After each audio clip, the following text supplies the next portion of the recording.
Hello, friends, and welcome back to Malicious Compliance Stories.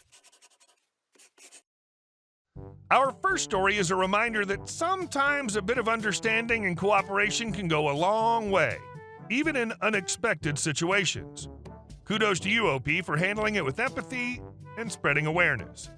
But before we begin, best way to support our channel is to leave comments, like, and subscribe with the turned-on bell so you don't miss the new video every single day. Here we go. Please call the cops on me. Like most of us with a landline, cheaper than TV/internet in my Northeast U.S. region, don't judge, I was getting a ton of spam calls, all about my car warranty, which I never had or purchased, my wife's student loans, who never went to college, IRS collections, energy sales, etc. You name it, they called. Well, we decided to start picking up and harassing the scammers. Big mistake. They don't take you off their call lists. Instead, they start to spoof your number so that your number shows on caller ID for everyone they call. It got so bad that we changed our VM from, "Hi, you've reached the OP's last name, please leave a message," to, "If you received a call from us and don't recognize our number, it's a scam. Please report this to local police, as we've reported it to our police and nothing has changed. Scammers are taking us all, and nothing will change if we ignore the calls." Yes, it was that bad. We were receiving 10-plus voicemails per day, most threatening, "Stop effing calling! Go F.A.!" Insert racial slur animal here. "I'm calling the police," etc. We turned off our ringer, disconnected our phones, so only our fax machine/printer picked up, and hoped for the best, to no avail. I had a few calls that I picked up during this time frame, and some calls were surprisingly wholesome. A typical call transcript, paraphrased of course, is below. Phone rings. Me. Hello? Caller. "Stop effing calling me!" Me. "Hey, I know this isn't what you expect, but I think you have been had by scam calls. They're spoofing my number to call you, and I've reported it to my local police. I made the mistake of answering and trying to give them a hard time, so now they spoof my number to call others and punish me. You can Google it and verify my story. Just don't answer their calls no matter what you do. Please also call your local police and report my number and the calls so we can get these calls to stop. My name is OP's first name, and I live in Town State. I'm just as sick of these calls as you are. Please report my number to your police. Maybe there'll be some legislature or pressure on the phone companies to stop this nonsense." Caller. "Oh, hey, sorry. I just get so many of these calls and I'm frustrated beyond belief. Sorry to bother you." Except for Karen's, but the rest of the conversation on my part remained the same. Me. "Seriously, report my number to the police and block it. We have no prior business, and let your phone company know as well. I'm with phone provider, and the only way they'll make changes is if we complain enough, so they have to deal with it. I'm happy to speak with local police about the issue, and just for the record, I do not want any information from you. Let's deal with this crap guerrilla style." Conversations from that point typically ended with apologies and mutual understanding, or promises to call the police and report my number, to which I always reiterated, "Please do. This is how we make the world a better place," or some similar sentiment. Maybe not the most extreme kind of stories, but I hope you enjoyed the read. Edit. Let me address some of the common questions. This is my landline, and changing the number only shuffles my spam calls to someone else and someone else's spam to me. The phone company puts a shiny complaint resolved sticker on their books and nothing actually changes. Also, have you ever changed your phone number? How many people have your current number? It's a royal pain and not worth my effort. I'd rather spend the same amount of time talking to other victims of this crap, and maybe they'll talk to others. Eventually, something might change because the people took action. Why didn't I report it to the phone company? I did, and they basically told me, "We get this complaint a lot. There isn't anything we can do about it aside from changing your number." See point 1 for why I'm not doing that. We were also getting a lot of hateful voicemails, even with my updated answering machine message, so I thought the police should be involved since it could be considered harassment.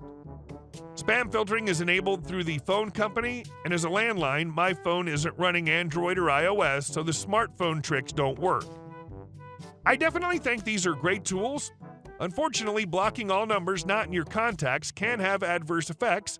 The doctor's office calling to verify your appointment using a secondary line at their office, automated calls from your work or school regarding inclement weather closings, family or friends calling from an unfamiliar number, and so on.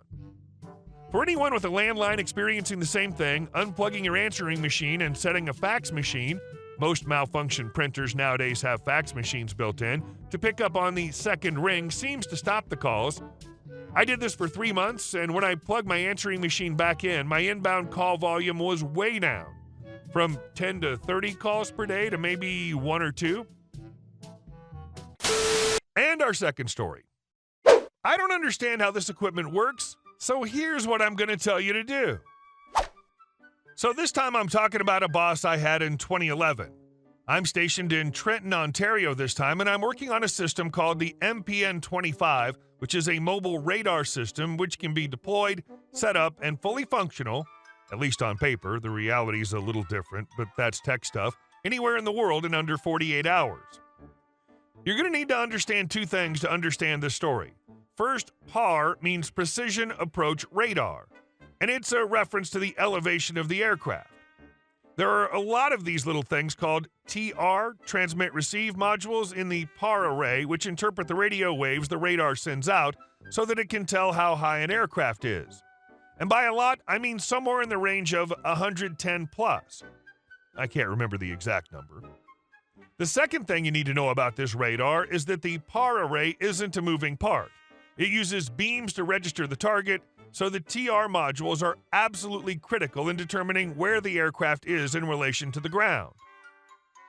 Okay, now that that's out of the way, we had an issue with some of the TR modules near the bottom of the PAR array, and when one of these modules dies, it tends to pull down the gain in the other modules around it.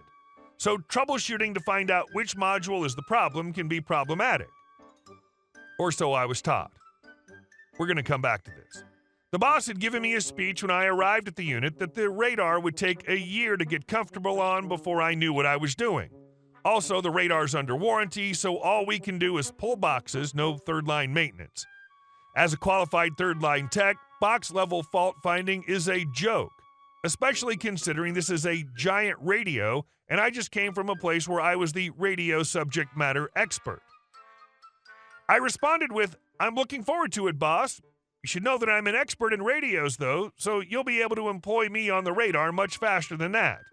His response stunned me. Radars have nothing to do with radios. For the record, radar is an acronym. It stands for Radio Detection and Ranging.